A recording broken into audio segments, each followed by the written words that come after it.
Hello everyone, welcome to educating young minds. I am Manisha Parihar और इस वीडियो में हम कवर करेंगे क्लास 7 साइंस एनसीईआरटी के chapter number 13 motion and time का पार्ट 2। इससे पहले पार्ट 1 भी बन चुका है। अगर आपने पार्ट 1 नहीं देखा है तो पहले पार्ट 1 को देखिए, उसके बाद ही पार्ट 2 को देखिए। ओके, सो पार्ट 1 में हमने बात की थी मोशन की, उसके टाइप्स के बारे में हमने पढ़ा। हमने फिर स्लो एंड फास्ट मोशन के बारे में भी पढ़ लिया, स्पीड के बारे में पढ़ा, देखा कि स्पीड कैसे कैलकुलेट करते हैं, यूनिट्स भी देखी, स्पीड, डिस्टेंस एंड टाइम की, और उनके क्वेश्चंस भी सॉल्व करके देख लिए। अब इससे आगे का चैप्टर हम कवर करेंगे इस पार्ट में। लेकिन उससे पहले आपको क्या करना है, अगर वीडियो अच्छी लगे तो एजुकेटिंग यंग माइंड्स को सब्सक्राइब जरूर करना है, वीडियो को लाइक भी करना है और शेयर भी करना है। ओके, तो चलिए शुरू करते हैं। ओके, तो पार्ट 1 में मैंने आपको बताया था कि हर ऑब्जेक्ट जो है वो कांस्टेंट स्पीड से हमेशा नहीं चलता। It's very rare, real life में इट्स वेरी रेयर कि कोई ऑब्जेक्ट लॉन्ग ड्यूरेशन तक या फिर किसी लॉन्ग डिस्टेंस तक एक ही स्पीड से चलता रहे, राइट? तो इसलिए जो हम स्पीड कैलकुलेट करते हैं वो हम एवरेज स्पीड कैलकुलेट करते हैं। टोटल डिस्टेंस देख लेते हैं कि कितना ट्रेवल किया और टोटल टाइम। हम इसमें ये नहीं देखते कि इस टोटल डिस्टेंस को कवर करते टाइम आपकी स्पीड जो है वो कितनी फ्लक्चुएट हुई, कभी ज्यादा हुई या कभी कम हुई या बिल्कुल रुक गए। हम बस टोटल डिस्टेंस देखेंगे और डिवाइड कर देंगे टोटल टाइम से और निकल कर आ जाएगी हमारी एवरेज स्पीड, राइट? लेकिन रियल लाइफ में क्या होता है, रियल लाइफ में मेजॉरिटी ऑब्जेक्ट्स जो हैं वो नॉन यूनिफॉर्म स्पीड से चलते हैं। अब यूनिफॉर्म स्पीड क्या होती है, नॉन यूनिफॉर्म स्पीड क्या होती है, ये हमें समझना है। चलिए समझते हैं। If an object covers equal distance in equal interval of time, then the body is moving with uniform speed and its motion is called as uniform motion. इसको हम इस तरह से समझते हैं। सपोज कीजिए यहाँ हमें दिया है कि किसी कार ने, ये हमारे पास डिस्टेंस है 40 किलोमीटर, इसको कवर किया 1 आवर में। ओके, एक कार ने 40 किलोमीटर का डिस्टेंस कवर किया 1 आवर में, तो उसकी एवरेज स्पीड क्या हो गई? एवरेज स्पीड हो गई डिस्टेंस डिवाइडेड बाय टाइम, यानी 40 divided by 1, that is 40 kilometre per our. Okay, तो 40 किलोमीटर पर आवर तो उसकी एवरेज स्पीड हो गई 1 आवर में। अब हमने इस 1 आवर को स्मॉल टाइम इंटरवल्स में डिवाइड कर दिया, 15-15 मिनट्स के टाइम इंटरवल्स में डिवाइड कर दिया। अब कोई तो टाइम इंटरवल लेना पड़ेगा ना स्पीड मेजर करने के लिए या डिस्टेंस मेजर करने के लिए। तो हमने 15-15 मिनट्स के 4 स्लॉट्स बना दिए, हो गया 1 आवर। अब हम चेक करेंगे कि हर 15 मिनट में इस कार ने कितना डिस्टेंस ट्रैवल किया। तो हमने देखा पहले 15 मिनट में 10 किलोमीटर किया, नेक्स्ट 15 में भी 10 किया, नेक्स्ट 15 में भी 10 किया और नेक्स्ट 15 में भी 10 किया, यानी कि हर टाइम इंटरवल में इक्वल डिस्टेंस कवर किया। इसका क्या मतलब हुआ? इसका मतलब कार जो है वो एक ही स्पीड से चलती रही, तभी तो सेम डिस्टेंस कवर किया ना हर टाइम इंटरवल में। तो इस तरह की स्पीड को हम कहते हैं यूनिफॉर्म स्पीड। और मोशन कैसा हुआ? Uniform motion. जब कोई भी ऑब्जेक्ट इक्वल टाइम इंटरवल में इक्वल डिस्टेंस कवर करता है तो उसकी स्पीड होती है यूनिफॉर्म और मोशन होता है यूनिफॉर्म मोशन। ओके, चलिए आगे बढ़ते हैं। अब बात करते हैं नॉन यूनिफॉर्म मोशन की। So if an object covers unequal distance in equal intervals of time, या फिर ये कह लीजिए कि speed of the body is changing with respect to time, then it is said to be in non uniform speed and its motion is called as non uniform motion. कहने का मतलब क्या? यहाँ देखिए, फिर से हमें दिया है कि एक कार जो है 40 किलोमीटर का डिस्टेंस कवर कर रही है 1 आवर में, तो एवरेज स्पीड तो इसकी भी 40 किलोमीटर पर आवर है। यहाँ पर भी हमने 15-15 मिनट्स का टाइम स्लॉट्स ले लिया। अब देखते हैं कि कार ने हर 15 मिनट में कितना डिस्टेंस कवर किया। तो फर्स्ट 15 मिनट में कार ने ट्रैवल किया 10 किलोमीटर का डिस्टेंस, नेक्स्ट 15 मिनट में 15 किलोमीटर का डिस्टेंस, नेक्स्ट 15 मिनट में 8 किलोमीटर और नेक्स्ट 15 मिनट में 7 किलोमीटर, हो गए 40 किलोमीटर।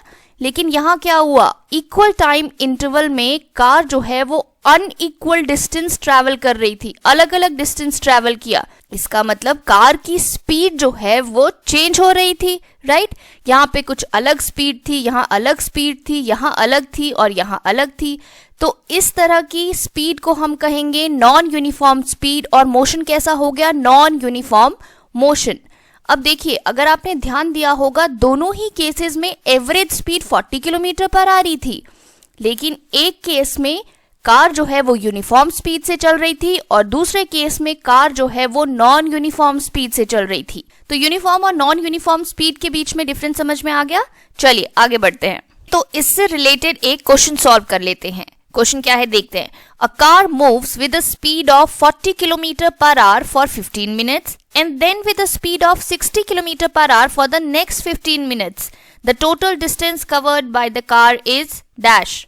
ओके, तो आपको क्या दिया है, एक कार है जो फर्स्ट 15 मिनट में 40 किलोमीटर पर आवर की स्पीड से चली और नेक्स्ट 15 मिनट्स में, अगले 15 मिनट में किस स्पीड से चली, 60 किलोमीटर पर आवर।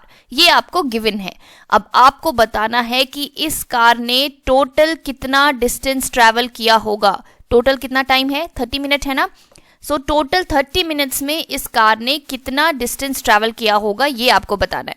चलिए सॉल्व करते हैं। बट बिफोर दैट आपने ध्यान दिया कि ये कार किस स्पीड से चल रही है। यस, ये कार चल रही है नॉन यूनिफॉर्म स्पीड से। पहले 40 किलोमीटर से चल रही थी, फिर 60 किलोमीटर से चल रही है। तो इस तरह की स्पीड कैसी होती है, नॉन यूनिफॉर्म स्पीड। ओके, तो क्वेश्चन सॉल्व करते हैं। तो सबसे पहले कैलकुलेट कर लेते हैं कि फर्स्ट 15 मिनट में कार ने कितना डिस्टेंस ट्रैवल किया। अब डिस्टेंस का फॉर्मूला क्या है, स्पीड मल्टीप्लाइड बाय टाइम। याद है ना आपको वो ट्राइंगल, इसमें डी हम ऊपर लिखते हैं, एस यहाँ होता है और टी यहाँ होता है। तो डिस्टेंस क्या होता है, स्पीड मल्टीप्लाइड बाय टाइम। तो स्पीड दी है 40 किलोमीटर और टाइम दिया है 15 मिनट। तो डिस्टेंस कितना हो गया, 40 multiplied by 15 divided bye 60। 15 divided bye 60 क्यों किया हमने, क्योंकि टाइम 15 मिनट में दिया है और स्पीड है किलोमीटर पर आवर में। तो 15 मिनट को आवर में कन्वर्ट करना पड़ेगा, राइट। 1 आवर में कितने मिनट होते हैं, 60 मिनट होते हैं। तो 15 मिनट में कितने आवर हुए, 15 डिवाइडेड बाय 60। ओके, अब इसको सिंप्लीफाई कीजिए। 15 4 जा 60 एंड 4 10 जा 40, यानी डिस्टेंस जो है वो आ गया 10 किलोमीटर। फर्स्ट 15 मिनट में कार ने कितना डिस्टेंस ट्रैवल किया, 10 किलोमीटर। अब देखते हैं नेक्स्ट 15 मिनट में कितना ट्रैवल किया। अब हमने अलग अलग इसलिए निकाला क्योंकि दोनों केसेस में कार की स्पीड अलग अलग थी। तो जहां ज्यादा स्पीड है वहां ज्यादा डिस्टेंस कवर किया होगा कार ने, और जहां कम स्पीड है वहां कम डिस्टेंस किया होगा। तो अलग अलग निकालना पड़ेगा ना। अब नेक्स्ट 15 मिनट में देखते हैं। तो डिस्टेंस हमें पता है स्पीड इंटू टाइम है। तो यहाँ स्पीड है 60 kilometre per our multiplied by time, यहाँ पर भी 15 मिनट है। 15 मिनट को हमने आवर में चेंज कर दिया। अब यहाँ क्या हो गया, डिस्टेंस क्या आ गया, डिस्टेंस आ गया आपका 15 kilometre. Okay, so first 15 minute में 10 किलोमीटर का डिस्टेंस ट्रैवल किया, नेक्स्ट 15 मिनट में 15 किलोमीटर का डिस्टेंस ट्रैवल किया। टोटल डिस्टेंस कितना ट्रैवल किया, 10 + 15 25 किलोमीटर का डिस्टेंस ट्रैवल किया इस कार ने। ओके, तो समझ में आ गया। चलिए आगे बढ़ते हैं। तो अब हमारे पास नेक्स्ट टॉपिक है मेजरिंग स्पीड, यानी हम स्पीड को किस किस तरह से मेजर कर सकते हैं। तो अगर आप अपनी स्पीड जानना चाहते हैं, अपने फ्रेंड्स की स्पीड जानना चाहते हैं, तो बहुत इजी है ना। आप किसी भी एक पर्टिकुलर जगह का डिस्टेंस मेजर कर लीजिए। फॉर एग्जाम्पल, आपके घर से आपकी ये शॉप का डिस्टेंस है 1 किलोमीटर। अब आप सब लोग इस 1 किलोमीटर के डिस्टेंस को ट्रैवल करिए और अपना अपना टाइम नोट कर लीजिए। अब डिस्टेंस आपको पता है 1, टाइम आपको पता चल जाएगा। तो इस तरह से आप अपनी स्पीड निकाल सकते हैं। स्पीड हमें पता है distance travelled upon time taken. और भी इजी ये तरीका है कि आप सारे फ्रेंड्स 100 मीटर की रेस में पार्टिसिपेट कीजिए। अब डिस्टेंस 100 मीटर है, आप सब लोग दौड़ेंगे, आपको अपना अपना टाइम पता चल जाएगा। अब टाइम पता चल गया तो स्पीड कैसे निकालेंगे, speed is equal to distance travelled upon time. ऐसे आपको पता चल जाएगी आपकी स्पीड, राइट। ओके, अब यहाँ क्या है, यहाँ हम इस बॉल की स्पीड मेजर करके देखते हैं। अब बॉल की स्पीड कैसे मेजर करेंगे, देखिए इसके लिए हमने एक लाइन ड्रॉ कर दी है ऐसे। उसके बाद हम बॉल को ग्राउंड पर इस तरह से फेंकेंगे। अब क्या होगा, इस लाइन से आगे आप टाइम जो है वो नोट करना स्टार्ट कीजिए और देखिए बॉल जो है वो कहाँ पर आकर रुक जाती है। तो ऐसे हमें पता चल जाएगा एक डिस्टेंस जो बॉल ने ट्रैवल किया। तो ये डिस्टेंस हमें मेजर कर लेना है। और हम घड़ी में टाइम भी देख रहे थे कि बॉल ने कितना टाइम लगाया यहाँ से यहाँ तक जाने में, राइट। तो इस तरह से आ जाएगी बॉल की speed. Speed is equal to distance travel divided by time taken. Okay, अब देखिए आपने जरूर देखा होगा कि स्कूटर, मोटरसाइकिल या फिर कार्स, बसेस और बाकी के व्हीकल्स में भी आगे जो है वो मीटर्स लगे होते हैं। उनके डैशबोर्ड में मीटर्स लगे होते हैं। यहाँ देखिए इस तरह मीटर्स लगे होते हैं आगे, राइट। तो यहाँ पर एक होता है स्पीडोमीटर जो रिकॉर्ड करता है आपके व्हीकल की speed directly in kilometre per our, और एक और मीटर होता है जो रिकॉर्ड करता है कि आपके व्हीकल ने कितना डिस्टेंस ट्रेवल किया इन किलोमीटर, और उस मीटर को हम कहते हैं ओडोमीटर। तो स्पीडोमीटर क्या मेजर करता है? स्पीड, और ओडोमीटर क्या मेजर करता है? डिस्टेंस। अब ये देखिए ये है डैशबोर्ड ऑफ अ कार, और यहाँ जो आपको दिख रहा है किलोमीटर पर आवर में इसकी यूनिट दी है 20, 40, 60। ये क्या बताता है? ये बताता है आपकी कार की स्पीड, राइट। इसको हम कहते हैं स्पीडोमीटर। और यहाँ पे देखिए कुछ दिया है और उसकी यूनिट क्या है? किलोमीटर। ये है ओडोमीटर जो बता रहा है कि आपकी कार ने अब तक कितना डिस्टेंस ट्रेवल किया है। तो ये है ओडोमीटर और ये है स्पीडोमीटर। यहाँ पर भी देखिए ये है स्पीडोमीटर और ये नीचे है ओडोमीटर जो आपको बता रहा है आपकी कार ने कितना डिस्टेंस ट्रैवल किया। ओके, तो एक छोटा सा MCQ. Speed of a vehicle is recorded by dash and the distance is recorded by dash. Quite easy. Speed is recorded by speedometer and the distance is recorded by odometer. Okay, एक और question. The odometer of a car reads 57,321 kilometer when the clock shows the time of 8:30 a.m. What is the distance moved by the car if at 8:50 a.m. the odometer reading has changed to 57,336 kilometer? Calculate the speed of the car in kilometer per minute during this time. Express the speed in kilometer per hour also. Okay, so simplify करते हैं। पहले आपको question में दिया क्या है?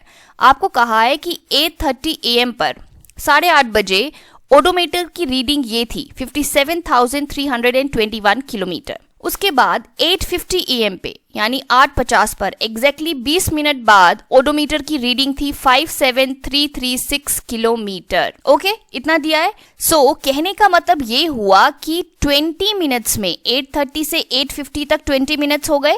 सो 20 minute में आपकी कार ने कितना डिस्टेंस ट्रेवल किया? ओडोमीटर की रीडिंग 8:50 पर ये थी और 8:30 पर ये थी, यानी कि इससे अगर हम इसको माइनस करें तो हमें पता चल जाएगा कि कार ने 20 मिनट में कितना डिस्टेंस ट्रेवल किया, right. So 57,336 minus 57,321 is 15 kilometre. अब आप देखिए ना 8:30 AM पर ओडोमीटर ने कुछ रीडिंग दी, ठीक है। उसके बाद कार तो चल रही थी। अगले 20 मिनट बाद जैसे जैसे कार ने डिस्टेंस ट्रैवल करता गया ओडोमीटर की रीडिंग इंक्रीज होती जाएगी ना, क्योंकि वो बताता जाएगा कि आपने और कितना डिस्टेंस ट्रैवल कर लिया है। तो 8:50 AM पर इतनी रीडिंग जो है वो इंक्रीज हो गई। तो हम इस रीडिंग से इस रीडिंग को माइनस कर देंगे तो हमें पता चल जाएगा कि 20 मिनट में कार ने कितना डिस्टेंस ट्रैवल किया। ओके, ये डिस्टेंस कितना हो गया? 15 किलोमीटर हो गया। टाइम कितने देर तक चली कार? 20 मिनट तक चली। अब हमें क्या निकालना है? हमें स्पीड निकालनी है। चलिए निकालते हैं। सो डिस्टेंस ट्रैवल्ड हमें पता लग गया 15 किलोमीटर है। टाइम टेकन हो गया 20 मिनट। स्पीड होता है distance travel divided by time taken. Distance था 50, टाइम था 20, ये हो गया 3/4 किलोमीटर पर मिनट। किलोमीटर पर मिनट में आपको निकालनी थी ना स्पीड। उसके बाद एक और चीज क्या दी है कि स्पीड को किलोमीटर पर आवर में भी निकालिए। अब उसके लिए क्या करना पड़ेगा? 20 मिनट को आवर में कन्वर्ट करना पड़ेगा, राइट। सो टाइम टेकन है 20 मिनट। हमें पता है 1 आवर में होते हैं 60 मिनट। तो 20 मिनट में कितने आवर हुए? 20 डिवाइडेड बाय 60 यानी 1/3 आवर। ओके, और स्पीड क्या है? Distance divided by time. तो डिस्टेंस हो गया आपका 15 डिवाइडेड बाय टाइम कितना है? टाइम हो गया 1/3 hour, 1/3। Okay, so 15 divided by 1/3। अब अगर आपको इसको सॉल्व नहीं करना आता है तो देखिए 15 आपका न्यूमरेटर है, 1/3 आपका डिनोमिनेटर है। अब ये तो फ्रैक्शन में है लेकिन ये फ्रैक्शन में नहीं है, तो हम क्या करते हैं कि 15 को भी फ्रैक्शन में बना देते हैं। 15 डिवाइडेड बाय 1 कर लेते हैं। 15 डिवाइडेड बाय 1 15 ही होता है, राइट। और नीचे क्या है? नीचे है 1/3। तो ये हो गया आपका न्यूमरेटर और ये हो गया आपका डिनोमिनेटर। और ऐसे सारे केसेस में क्या होता है?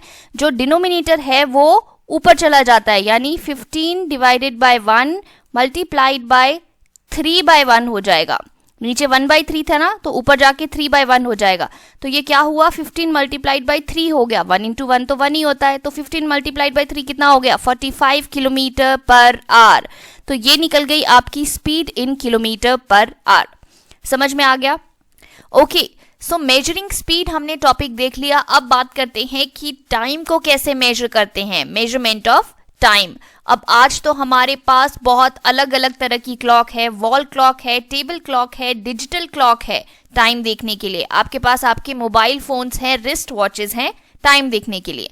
लेकिन पुराने टाइम में तो ये सब कुछ भी नहीं था, कोई भी क्लॉक नहीं थी, तो लोग कैसे टाइम देखते थे? अब देखिए, हमारे एंसेस्टर्स ने ऑब्जर्व किया कि कुछ इवेंट्स नेचर में ऐसे हैं जो अपने आप को रिपीट कर रहे हैं after definite intervals of time. जैसे कि उन्होंने देखा कि हर सुबह सनराइज होता है, शाम को सनसेट हो जाता है, अगले दिन फिर से सुबह सनराइज होता है एंड देन सन सेट हो जाता है। तो उन्होंने क्या किया, उन्होंने ये जो टाइम था between one sunrise and the next, उसको एक दिन मान लिया, उसको कह दिया कि ये एक डे है।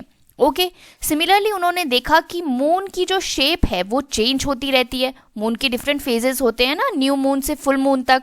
अब उन्होंने देखा कि एक न्यू मून से नेक्स्ट न्यू मून तक एग्जैक्टली लगभग सेम टाइम लगता है हर बार। एक अमावस्या से अगली अमावस्या के टाइम को उन्होंने कह दिया एक मंथ। अप्रॉक्सीमेटली एक मंथ लग जाता है वन न्यू मून से नेक्स्ट न्यू मून तक। इसी तरह से उन्होंने अर्थ को जितना टाइम लगता है सन के अराउंड वन रेवोल्यूशन कंप्लीट करने में, कितना टाइम लगता है, 365 days and 6 hours, 365 and 1/4 days, right. तो इसको उन्होंने मान लिया 1 ईयर। तो इस तरह से डिसाइड हो गए 1 day, 1 month and 1 year. Year, month और डे तक तो ठीक है, लेकिन उससे छोटी टाइम इंटरवल मेजर करने के लिए पुराने टाइम में लोग क्या यूज करते थे? सो कुछ और टाइम मेजरिंग डिवाइसेस जो लोग यूज किया करते थे वो थे sundial, sand clock and water clock. अब देखिए, अगर आप कभी जंतर मंतर गए हैं तो आपने सनडायल जरूर देखा होगा। इंडिया में जो जयपुर में जंतर मंतर है वहां वर्ल्ड का सबसे लार्जेस्ट सनडायल है। अब ये देखिए, ये है एक सनडायल। अब हमारी जो क्लॉक होती है घर में, उसमें भी चारों तरफ मार्किंग्स होती है ना, 12, 1, 2, 3, 4 लाइक दैट। इसी तरह से इसमें भी चारों तरफ मार्किंग्स दी होती है। अब यहाँ पर सनडायल में क्या होता है कि जैसे जैसे सन की पोजीशन स्काई में चेंज होती है तो इस ऑब्जेक्ट की शैडो जो है वो भी अलग अलग नंबर पर पड़ती है, और इस तरह से हमें पता चल जाता है टाइम। अब इस टाइम शैडो अगर यहाँ पड़ रही है तो ये टाइम हो रहा है, जब यहाँ पड़ेगी तो ये टाइम होगा, जब यहाँ पड़ेगी तो ये टाइम होगा। तो इस तरह से लोग जो है वो टाइम का आइडिया लगाते थे। लेकिन अब सनडायल में एक बहुत बड़ी दिक्कत थी, वो ये कि सनडायल रात को काम नहीं करता क्योंकि रात में तो सन होता नहीं है। एक और इम्पॉर्टेंट दिक्कत कि जब धूप नहीं निकलेगी तो भी सनडायल काम नहीं करेगा। तो ये प्रॉब्लम्स होती थी लोगों को। अब देखते हैं लोग और क्या क्या टाइम मेजरिंग डिवाइसेस यूज करते थे। इसी तरह से लोग यूज करते थे वाटर क्लॉक। अब देखिए, अगर मैं आपसे पूछूं कि राम आपके घर से 12 बजे निकला था तो कितनी देर हो गई है उसे निकले हुए, आप टाइम देखेंगे क्लॉक में और आप बता देंगे अच्छा अगर 1 बज गया है तो उसको 1 घंटा हो गया है घर से निकले हुए। ओके, सो इस तरह से आप टाइम ड्यूरेशन देख लेते हैं। लेकिन पुराने टाइम में क्लॉक नहीं थी, सनडायल भी हमेशा काम नहीं करता था, तो लोगों के पास और क्या क्या चीजें थी टाइम ड्यूरेशन को मेजर करने के लिए? तो लोगों के पास थी वाटर क्लॉक। अब वाटर क्लॉक में क्या होता था, इस तरह से 2 बर्तन को रखा जाता था, एक ऊपर रखा जाता था और एक नीचे रखा जाता था। अब ऊपर वाले बर्तन में एक छोटा सा होल किया जाता था, ऊपर वाले बर्तन को उसके बाद पानी से भर दिया जाता था। अब उससे क्या होगा, ड्रॉप बाय ड्रॉप पानी जो है वो नीचे वाले बर्तन में गिरेगा, राइट, ऐसा ही होगा। सो लोग एक बार में मेजर कर लेते थे कि इस ऊपर वाले बर्तन से पूरा पानी नीचे वाले बर्तन में गिरने में कितना टाइम लगेगा। फॉर एग्जाम्पल 2 घंटे लगेंगे। ओके, तो हर बार 2 घंटे में ही ऊपर वाले बर्तन से सारा पानी नीचे वाले बर्तन में गिर जाएगा। तो इस तरह से लोगों को पता चल जाता था कि अगर पूरा ऊपर वाला बर्तन खाली हो गया है तो इसका मतलब 2 घंटे बीत चुके हैं। अब ऐसी तरह की वाटर क्लॉक्स भी होती थी जिसमें नीचे वाले बर्तन में मार्किंग्स भी होती थी। फॉर एग्जाम्पल मान लीजिए ये था नीचे वाला बर्तन और ये है हमारा ऊपर वाला बर्तन, अब इसमें से पानी गिर रहा है, ठीक है। मान लीजिए हमें पता है कि इस ऊपर वाले बर्तन को पूरा खाली होने में लग जाएंगे 6 आवर्स, तो नीचे वाले में मार्किंग्स होती थी 1 2 3 4 5 और 6 इस तरह से।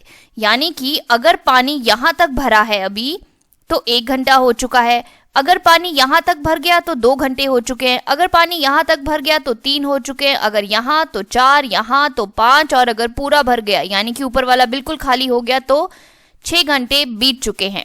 तो इस तरह से लोग टाइम का आइडिया लगाते थे। ओके, अब इसी तरह से लोग सैंड क्लॉक का भी इस्तेमाल करते थे। इसमें भी एग्जैक्टली वही कॉन्सेप्ट है कि ऊपर वाले ग्लास से इस छोटी सी ओपनिंग के थ्रू सैंड कितने टाइम में नीचे वाले ग्लास में पहुंच जाएगा, यानी ऊपर वाला ग्लास पूरा खाली हो जाएगा और जो नीचे वाला ग्लास बल्ब है वो भर जाएगा। अब ये एक फिक्स टाइम होता था, मान लीजिए 1 घंटे में ऐसा होगा, तो लोगों को पता चल जाता था कि अगर ये पूरा ऊपर वाला खाली हो चुका है तो यानी 1 घंटे का टाइम बीत चुका है। फिर वो इसको उल्टा कर देते थे, इसको ऊपर कर देंगे आप तो फिर से ऊपर से नीचे सैंड गिरने लग जाएगा ना। तो इस तरह से सैंड क्लॉक को भी यूज किया जाता था टाइम ड्यूरेशन देखने के लिए। ओके, अब देखिए आज जो हम क्लॉक्स अपने घर में यूज करते हैं उसमें सबसे छोटी टाइम इंटरवल आप कितनी मेजर कर सकते हैं? 1 सेकेंड, राइट? सबसे छोटा आप 1 सेकेंड देख सकते हैं। लेकिन स्पोर्ट्स में जहां पर टाइम की इतनी वैल्यू है वहां हम स्पेशल क्लॉक्स यूज करते हैं जो सेकंड से भी छोटी टाइम इंटरवल को मेजर कर सकती है। क्योंकि अगर 2 लोग रेस में हैं तो उनके बीच में सेकंड से भी छोटा डिफरेंस होता है टाइम इंटरवल का, तो हमें ऐसी क्लॉक्स चाहिए जो इस टाइम इंटरवल को मेजर कर सके।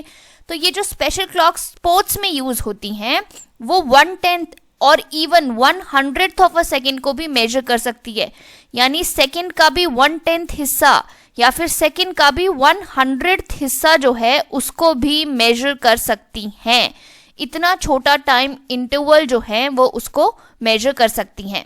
इसी तरह से जो क्लॉक्स हम साइंटिफिक रिसर्च में यूज करते हैं वो 1 माइक्रोसेकेंड यानी 1 millionth of a second, 1 second का भी 1 मिलियंथ हिस्सा उसको भी मेजर कर सकती हैं। और उसी तरह से 1 नैनो सेकेंड यानी 1 बिलियंथ ऑफ अ सेकेंड को भी मेजर कर सकती हैं।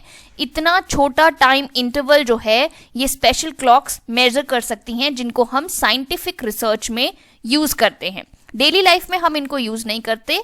डेली लाइफ में हम जिन क्लॉक्स को यूज करते हैं वो सबसे छोटी टाइम इंटरवल कितना मेजर करती हैं? 1 सेकेंड। ओके, तो आपने पेंडुलम क्लॉक जरूर देखी होंगी। पुराने टाइम में ज्यादा यूज होती थी, अब इतनी ज्यादा यूज नहीं होती। तो पेंडुलम क्लॉक्स में नीचे इस तरह का पेंडुलम लगा होता है जो इस तरह से मूव करता रहता है, राइट? इसी पेंडुलम के बारे में हमें थोड़ा डिटेल में बात करनी है। अब पेंडुलम क्या है? A simple pendulum consist of a small metallic ball और a piece of stone suspended from a rigid stand by a thread. एक सिंपल पेंडुलम में क्या होता है? एक स्टैंड से एक थ्रेड लटका होता है और उसमें नीचे लगा होता है एक स्मॉल मेटालिक बॉल जिसको हम कहते हैं bob of the pendulum. Okay, so ये है एक पेंडुलम। अब इस पोजीशन में पेंडुलम किस पोजीशन में है? अपनी मीन पोजीशन में है, रेस्ट पोजीशन में है, इट इज एट रेस्ट। लेकिन अगर आप इस बॉब को एक तरफ ले जाएंगे और रिलीज कर देंगे तो पेंडुलम क्या करने लग जाएगा? मूव करने लग जाएगा, टू एंड फ्रो मूव करने लग जाएगा, लाइक दिस, राइट? आप बॉब को एक तरफ ले गए और आपने रिलीज कर दिया तो पेंडुलम इस तरह से मूव करने लग जाएगा, राइट?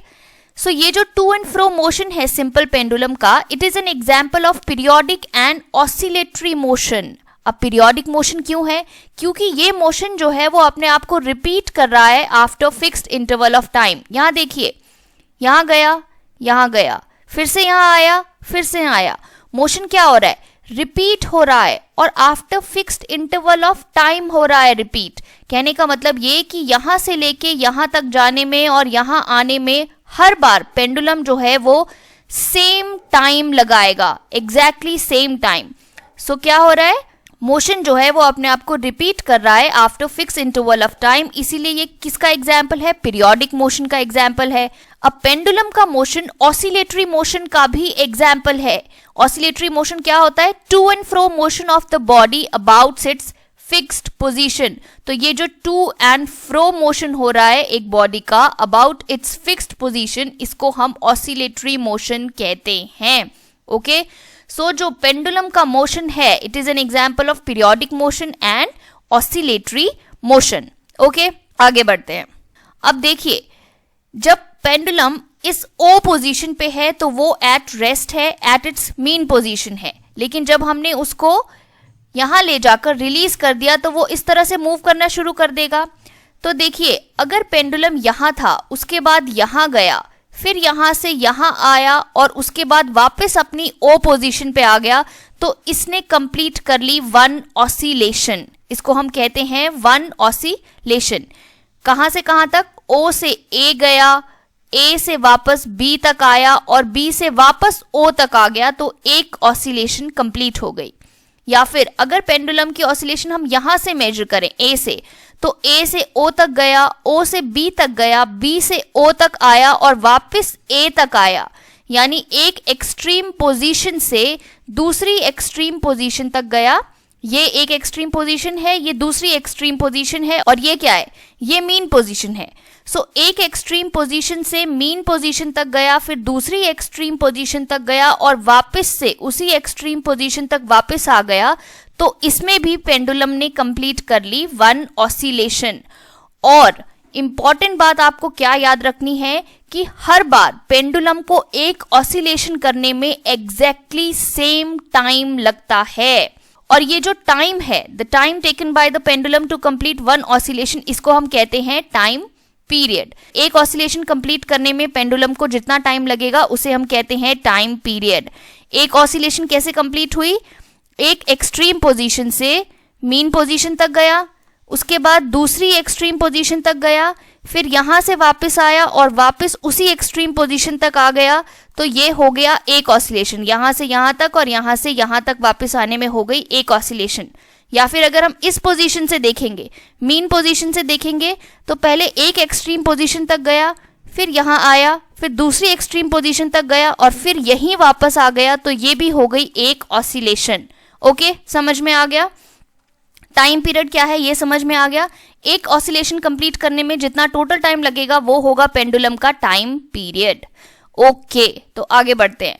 अब देखिए, इसमें एक इंपॉर्टेंट बात जो आपको याद रखनी है वो ये कि the time period of a simple pendulum depends on its length. A pendulum completes every oscillation in exactly same time provided its length is kept constant। अब देखिए, मैंने क्या कहा कि कोई भी पेंडुलम जो है वो हर बार एक ऑसिलेशन कंप्लीट करने में एग्जैक्टली सेम टाइम लगाएगा प्रोवाइडेड उसकी लेंथ जो है वो कांस्टेंट रहे।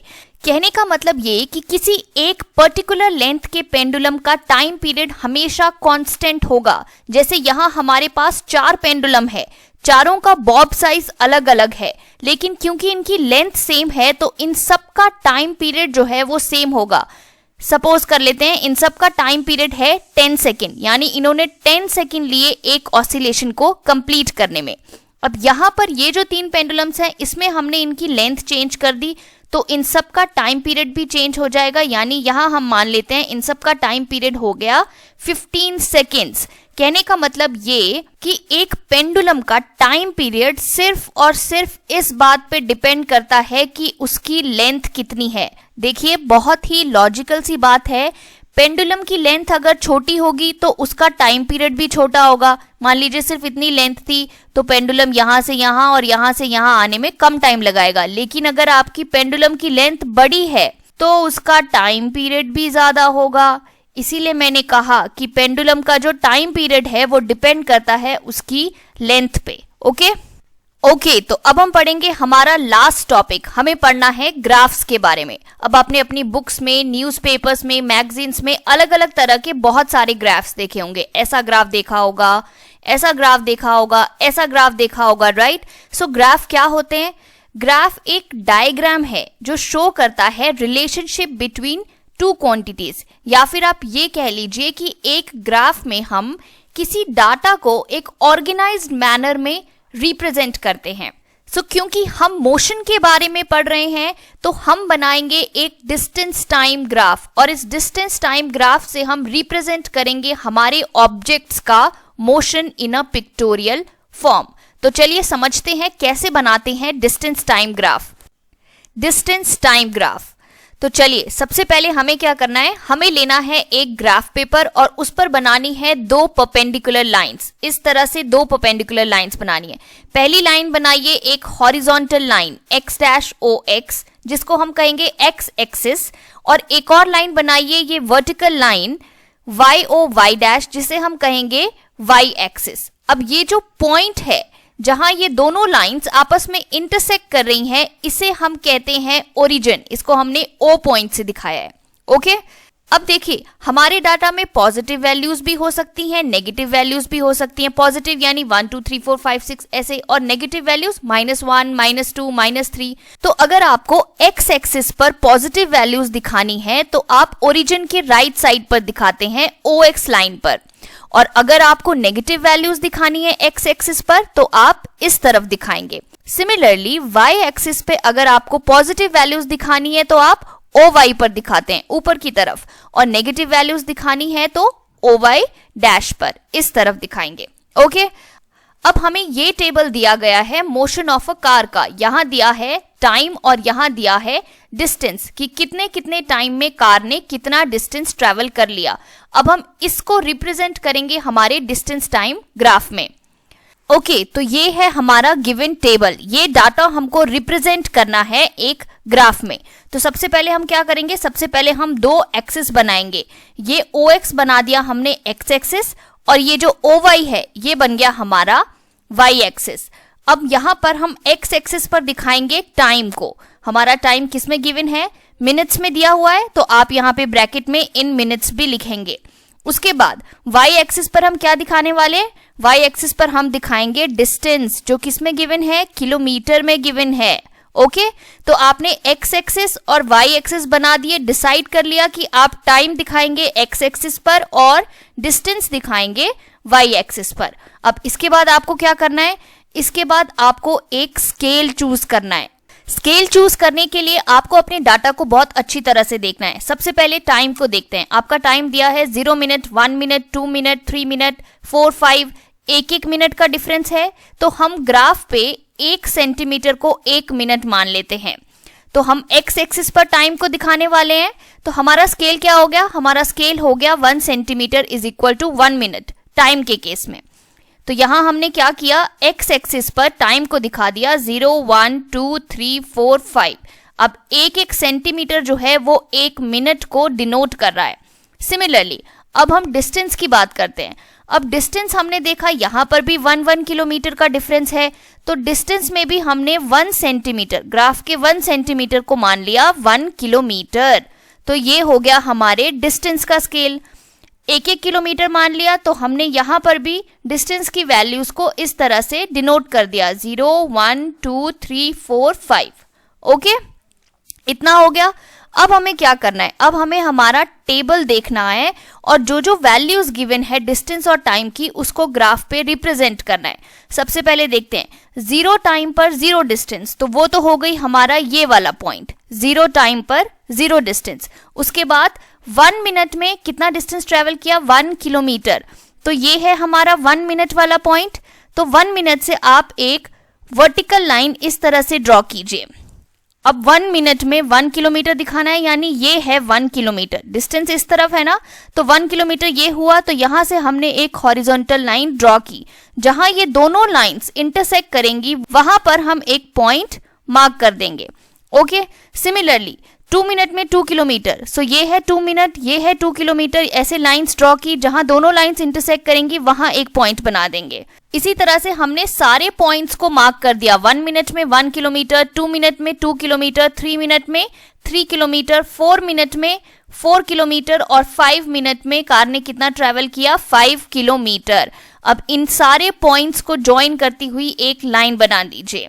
तो ये बन गया आपका डिस्टेंस टाइम ग्राफ। आपने सारे पॉइंट्स को आपस में ज्वाइन कर दिया और ये लाइन कैसी बन गई, एक स्ट्रेट लाइन बन गई। तो जब कभी भी आपके डिस्टेंस टाइम ग्राफ में एक स्ट्रेट लाइन बने तो इसका मतलब ये है कि आपका ऑब्जेक्ट मूव कर रहा है विद अ कांस्टेंट स्पीड। एक यूनिफॉर्म स्पीड से आपका ऑब्जेक्ट मूव कर रहा है। चलिए चेक कर लेते हैं, क्या हमारी कार यूनिफॉर्म स्पीड से मूव कर रही थी। देखिए, जब 1 मिनट का टाइम हुआ था तो हमारी कार ने 1 किलोमीटर का डिस्टेंस ट्रेवल किया। जब 2 मिनट हो गए तो कार ने 2 किलोमीटर का डिस्टेंस ट्रेवल कर लिया था। जब एक और मिनट हो गया, यानी 3 मिनट्स हो गए टोटल, तो हमारी कार 3 किलोमीटर का डिस्टेंस ट्रेवल कर चुकी थी। कहने का मतलब क्या कि कार हर 1 मिनट में 1 किलोमीटर का डिस्टेंस ट्रेवल कर रही थी। तो हमारी स्पीड क्या हो गई कार की, 1 किलोमीटर पर मिनट। इस एंटायर ड्यूरेशन में हमारी कार जो है वो 1 किलोमीटर पर मिनट की स्पीड से चल रही थी। इसीलिए हमारा डिस्टेंस टाइम ग्राफ जो है वो स्ट्रेट लाइन आया। तो जब कभी भी distance time graph straight line आएगा तो आपको क्या याद रखना है कि आपका ऑब्जेक्ट जो है वो यूनिफॉर्म स्पीड से मूव कर रहा है। ओके, अब यहाँ देखिए, यहाँ हमें 2 टेबल्स दिए हैं। ये है टाइम टेकन, ये है डिस्टेंस ट्रेवल्ड। सो 1 आवर में 20 किलोमीटर का डिस्टेंस ट्रेवल किया एक ऑब्जेक्ट ने। 2 घंटे हो गए तो 40 किलोमीटर टोटल डिस्टेंस हो चुका था। 3 घंटे हो गए तो टोटल 60 किलोमीटर का डिस्टेंस ट्रेवल कर चुका था ये ऑब्जेक्ट। तो स्पीड कितनी हो गई इस ऑब्जेक्ट की, 20 किलोमीटर पर आवर हुई ना। हर 1 घंटे में 20 किलोमीटर ट्रेवल कर रहा है। सिमिलरली अगर हम यहाँ देखें तो यहाँ पर 1 आवर में 10 किलोमीटर किया। जब 2 घंटे हो गए तो टोटल कितना हो गया था, 20 हो गया था। तो हर 1 आवर में कितना डिस्टेंस ट्रेवल कर रहा है ये ऑब्जेक्ट, 10 किलोमीटर पर आवर का डिस्टेंस ट्रेवल कर रहा है, राइट। अब देखिए, इन दोनों डाटा को हम यहाँ रिप्रेजेंट करते हैं। सबसे पहले इसको रिप्रेजेंट करते हैं। ओके, तो यहाँ है 1 आवर में 20 किलोमीटर, ये है टाइम 1 आवर में 20 किलोमीटर। तो ये हो गया वो पॉइंट। 2 आवर में 40 किलोमीटर, यानी 2 आवर में 40 किलोमीटर। इस तरह से लाइन्स ड्रॉ करते हैं ना। ओके, 3 आवर में 60 किलोमीटर, 3 आवर में 60 किलोमीटर, यहाँ कहीं आ गया आपका पॉइंट। ठीक है, अब इस लाइन को ज्वाइन कर देते हैं, ये बन गई आपकी लाइन। अब हम इसकी बात करते हैं, इस ऑब्जेक्ट का डिस्टेंस टाइम ग्राफ बनाते हैं। ओके, सो 1 आवर में इसके हैं 10 किलोमीटर, ये आ गया वो पॉइंट 1 आवर में 10 किलोमीटर।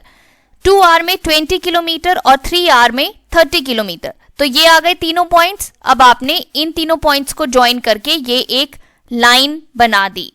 अब देखिए, जब भी हम ग्राफ बनाते हैं और उसमें इस तरह से पॉइंट्स को रिप्रेजेंट करते हैं और उसके बाद उन पॉइंट्स को ज्वाइन करते हुए एक लाइन बनाते हैं, तो उस लाइन को कहते हैं स्लोप ऑफ द ग्राफ। तो जो डिस्टेंस टाइम ग्राफ है उसका स्लोप जो है, यानी कि ये लाइन और ये लाइन, वो इंडिकेट करती हैं स्पीड ऑफ द ऑब्जेक्ट को।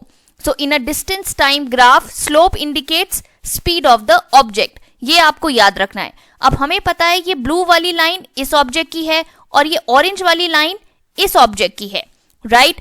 अब देखिए, एक और इंपॉर्टेंट बात जो आप लोगों को याद रखनी है वो ये कि जिस ऑब्जेक्ट की स्पीड ज्यादा होगी उसका स्लोप भी ग्रेटर होगा और जिसकी स्पीड कम होगी उसका स्लोप भी कम होगा। यहां देखिए, ये ब्लू वाली लाइन इसकी है, हमें पता है कि इसकी स्पीड ज्यादा है तो इसका स्लोप भी ज्यादा है, इसके डिस्टेंस टाइम ग्राफ का जो स्लोप है वो भी ज्यादा है, और क्योंकि इसकी स्पीड कम है तो इसका स्लोप भी कम है। ओके, नहीं समझ में आया? बहुत ही इजी है और लॉजिकल है। यहां देखिए, फॉर एग्जाम्पल हम देख रहे हैं कि 2 आवर्स में इन दोनों ने कितना डिस्टेंस ट्रेवल किया। सो 2 आवर में इस वाले ने कितना डिस्टेंस ट्रेवल किया, 20 किलोमीटर, राइट, यही है ये पॉइंट। और 2 आवर में इसने कितना किया, 40 किलोमीटर। तो ऑब्वियस सी बात है ना कि जिसने 2 घंटे में या किसी भी टाइम इंटरवल में ज्यादा डिस्टेंस ट्रेवल किया उसकी स्पीड ज्यादा हुई। तो इसीलिए जिसकी स्पीड ज्यादा होगी उसका स्लोप जो है वो हायर होगा। तो अगर मैंने ये तीनों लाइंस बना दी तो सबसे ज्यादा स्पीड इसकी हुई, सेकंड में इसकी स्पीड हुई और थर्ड इसकी स्पीड हुई। ये आपको याद रखना है। Okay, so the slope of the distance time graph indicate speed of the object. ये मैंने आपको बता दिया कि डिस्टेंस टाइम ग्राफ का जो स्लोप होता है वो इंडिकेट करता है उसकी स्पीड को। जितना ज्यादा स्लोप होगा उतनी ज्यादा स्पीड। ओके, फॉर एग्जाम्पल यहाँ आपको क्वेश्चन दिया है, ये ए व्हीकल है, ये बी व्हीकल है, पूछा गया है किसकी स्पीड ज्यादा है। लॉजिकल, ए की स्पीड ज्यादा है क्योंकि उसने एक पर्टिकुलर टाइम में ज्यादा डिस्टेंस कवर किया होगा। फॉर एग्जाम्पल अगर हम यहां देखें कोई टाइम, तो इसने कितना डिस्टेंस ट्रेवल किया होगा, इतना, और वहीं इसने कितना ट्रेवल किया, इतना डिस्टेंस ट्रेवल किया, तो जिसने ज्यादा डिस्टेंस ट्रेवल किया उसकी स्पीड ज्यादा, राइट। चलिए आगे बढ़ते हैं। अब यहाँ देखिए, यहाँ हमें एक और टेबल दिया है, यहाँ टाइम दिया है और यहाँ दिया है distance travelled by the vehicle. Okay, अब इसका भी डिस्टेंस टाइम ग्राफ बना के देख लेते हैं। सबसे पहले हम क्या करेंगे, टाइम को हम दिखाने वाले हैं एक्स एक्सिस पर और डिस्टेंस को हम दिखाने वाले हैं वाई एक्सिस पर। तो एक्स एक्सिस पर हमने लिख दिया 8 AM, 8:30 AM, 9 AM, 9:30 AM and 10 AM। और वाई एक्सिस पर क्योंकि हमारे डिस्टेंस जो है वो 0, 20, 40, 60 और 80 किलोमीटर में दिया है, तो हमने यहाँ 10-10 का स्केल ले लिया। सो 10, 20, 30, 40 इस तरह से हमने डिस्टेंस की वैल्यूज को रिप्रेजेंट कर दिया। सो सबसे पहले हमें क्या है, 8 AM पर 0 किलोमीटर, तो वो तो हो गया ये वाला पॉइंट। नाउ 8:30 AM पे कितना डिस्टेंस ट्रेवल कर लिया था, 20 किलोमीटर। 8:30 AM पर 20 किलोमीटर, ये वाला पॉइंट। 9 AM पर 40 किलोमीटर, 9 AM पर 40 किलोमीटर यहाँ, तो ये वाला पॉइंट। उसी तरह से 9:30 AM पर 60 किलोमीटर और 10 AM पर 80 किलोमीटर, तो ये बन गए सारे पॉइंट्स। अब हमने इन सारे पॉइंट्स को आपस में ज्वाइन कर दिया और ये बन गई हमारी स्ट्रेट लाइन। अब स्ट्रेट लाइन क्या इंडिकेट करती है, स्ट्रेट लाइन इंडिकेट करती है कि हमारा ऑब्जेक्ट जो है वो यूनिफॉर्म स्पीड से चल रहा था, ये हमने पढ़ लिया था, राइट। तो ये बन गया हमारा डिस्टेंस टाइम ग्राफ। और जो स्लोप होता है डिस्टेंस टाइम ग्राफ का, वो क्या इंडिकेट करता है, वो इंडिकेट करता है speed of the object, right. चलिए आगे बढ़ते हैं। Now it says from the distance time graph we can find the distance moved by the bus at any instant of time। अब देखिए, जब आपने डिस्टेंस टाइम ग्राफ बना लिया तो जो वैल्यूज आपको गिवन नहीं भी है वो भी आप फाइंड आउट कर सकते हैं। फॉर एग्जाम्पल, अगर आप जानना चाहते हैं कि 8:15 AM पर आपकी बस ने कितना डिस्टेंस ट्रेवल कर लिया था, तो हमें पता है कि ये जो लाइन है ये है हमारे डिस्टेंस टाइम ग्राफ का स्लोप। तो हम क्या करेंगे, 8:15 AM ये वाला पॉइंट होगा 8 AM और 8:30 AM के बीच का, तो यहाँ से एक वर्टिकल लाइन ड्रॉ करेंगे। अब जहां ये पॉइंट मिलेगा इस लाइन से, वहां से आप इस तरह की एक हॉरिजॉन्टल लाइन ड्रॉ कर दीजिए। तो क्या आ गया, 10 किलोमीटर आ गया, यानी 8:15 AM पर आपकी बस ने 10 किलोमीटर का डिस्टेंस ट्रैवल कर लिया था। इसी तरह से अगर आप जानना चाहें अब कि 8:45 AM पर हमारी बस ने कितना डिस्टेंस ट्रैवल कर लिया था, तो 8:30 पर ये था, 9 o'clock पर ये था, तो 8:45 पर कितना होगा, यहाँ से एक स्ट्रेट लाइन ड्रॉ कीजिए इधर और फिर ऐसे, यानी 8:45 AM पर हमारी बस ने 30 किलोमीटर का डिस्टेंस ट्रैवल कर लिया था। उसी तरह से 9:45 पर कितना कर लिया था, 50 किलोमीटर का। कहने का मतलब ये कि डिस्टेंस टाइम ग्राफ से आप किसी भी इंस्टेंट पर आपकी ऑब्जेक्ट ने कितना डिस्टेंस ट्रैवल किया वो फाइंड आउट कर सकते हैं। ओके, तो यहाँ हमें एक और टेबल दिया है। पहले 1 घंटे में डिस्टेंस कितना ट्रैवल किया, 10 किलोमीटर। जब टोटल 2 आवर हो गए तो टोटल डिस्टेंस कितना हो गया, 15 किलोमीटर। यानी कि पहले 1 घंटे में तो 10 किलोमीटर ट्रैवल किया, लेकिन नेक्स्ट 1 आवर में सिर्फ 5 किलोमीटर का डिस्टेंस ट्रैवल किया, तभी तो टोटल 15 हुआ ना। नेक्स्ट 1 घंटे में कितना ट्रैवल किया, 10 किलोमीटर का, तभी 25 हुआ। और एक और नेक्स्ट घंटे में कितना ट्रैवल किया, 15 किलोमीटर का डिस्टेंस ट्रैवल किया। यानी कि हर एक घंटे में अलग अलग डिस्टेंस ट्रैवल किया, यानी कि स्पीड कैसी हो गई, नॉन यूनिफॉर्म स्पीड हो गई। तो अब इस डाटा को हम रिप्रेजेंट करते हैं। यहाँ हमने टाइम ले लिया, यहाँ हमने डिस्टेंस ले लिया। सो 1 आवर में डिस्टेंस कितना ट्रैवल किया, 10 किलोमीटर, ये आ गया पॉइंट। 2 आवर में टोटल डिस्टेंस ट्रैवल्ड हो गया 15 किलोमीटर। 10 और 20 के बीच का जो पॉइंट है वो 15 किलोमीटर दिखा रहा है, राइट। उसी तरह से 3 आवर में कितना डिस्टेंस हो गया टोटल, 25 किलोमीटर, यहाँ आ गया ना 25। और 4 आवर में हो गया 40 किलोमीटर। अब इन सारे पॉइंट्स को ज्वाइन कर देते हैं तो हमारी लाइन कैसी बनी, स्ट्रेट बनी नहीं, कर्व शेप की बनी ना। तो जब भी कभी कर्व लाइन ग्राफ आपका बनेगा डिस्टेंस टाइम, तो आप समझ जाइए कि आपकी स्पीड कैसी थी, आपकी स्पीड नॉन यूनिफॉर्म थी। जब स्ट्रेट लाइन का बनेगा तो यानी कि यूनिफॉर्म स्पीड से आपका ऑब्जेक्ट चल रहा था। और जब कर्व शेप का ग्राफ बना तो आपका ऑब्जेक्ट जो है वो इसका मतलब नॉन यूनिफॉर्म स्पीड से चल रहा था। ओके, अब यहाँ देखिए, यहाँ एक और टेबल दिया है। यहाँ क्या दिया है कि 1 घंटे में डिस्टेंस ट्रेवल 10 किलोमीटर, उसके बाद 2 घंटे में भी 10 किलोमीटर, 3 आवर्स में भी 10 किलोमीटर, 4 आवर्स में भी टोटल 10 किलोमीटर ही। इसका क्या मतलब हुआ? इसका ये मतलब हुआ कार ने 10 किलोमीटर का डिस्टेंस ट्रेवल किया, लेकिन उसके बाद कार रुक गई, इसीलिए टोटल डिस्टेंस 10 किलोमीटर ही दिखा रहा है। डिस्टेंस वहीं का वहीं है, टाइम आगे बढ़ता गया। सो ये कैसा ऑब्जेक्ट है? ये स्टेशनरी ऑब्जेक्ट है जो एक जगह आकर रुक गया है। तो इसका ग्राफ बनाकर देख लेते हैं। सो फर्स्ट आवर में टोटल डिस्टेंस ट्रेवल कितना था? 10 किलोमीटर। तो इसको अगर हम 1 माने और इसको 10 माने तो ये आ गया वो पॉइंट। उसके बाद जब 2 आवर हो गए तो भी डिस्टेंस 10 किलोमीटर ही है, जब 3 आवर्स हो गए तो भी 10 किलोमीटर ही है, और जब 4 आवर्स भी हो गए तो भी 10 किलोमीटर ही है। तो लाइन कैसी बन गई? ऐसी बन गई, straight line parallel to time axis. तो जब भी कभी स्टेशनरी ऑब्जेक्ट का आप ग्राफ बनाएंगे तो वो बनेगा straight line parallel to x axis या फिर टाइम एक्सिस, जिस भी तरफ आपने टाइम लिया है।